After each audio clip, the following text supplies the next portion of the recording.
Let's count in style, unraveling the mystery of ordinal numbers. Hello, language learners. Welcome back to another fun-filled session.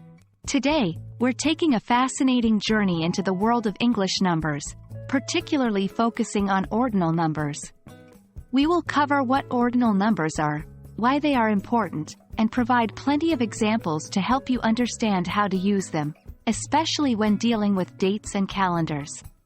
Let's dive right in. Ordinal numbers are numbers that tell us about the order or position of something in a list. They're different from cardinal numbers, which we use for counting.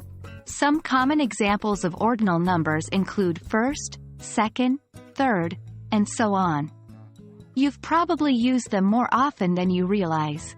They're crucial in arranging things in a sequence or describing positions.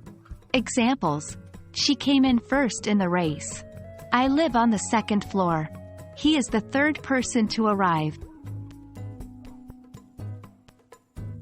You might be wondering why we need to study ordinal numbers.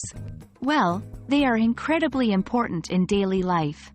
We use them to talk about dates, place in a competition, floor levels in a building, and even denote centuries or millennia.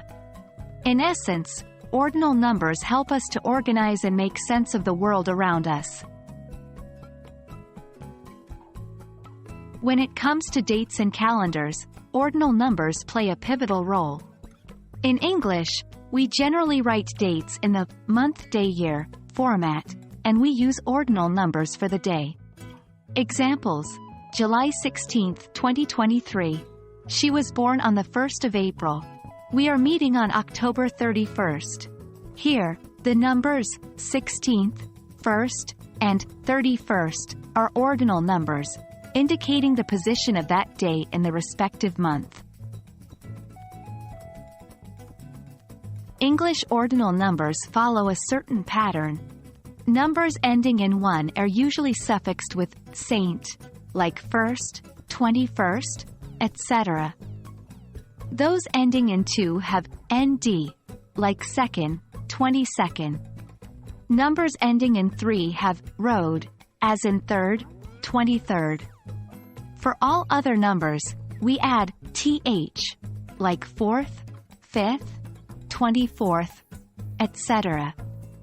Note: this pattern does not apply to the numbers 11, 12, and 13, which are 11th, 12th, and 13th respectively. And that's a wrap on our journey through the world of ordinal numbers. We hope this video has given you a deeper understanding of what ordinal numbers are, their importance, and their usage, especially in dates. Remember, practice is the key to becoming comfortable with these. So, use ordinal numbers whenever you can. Until next time, happy learning!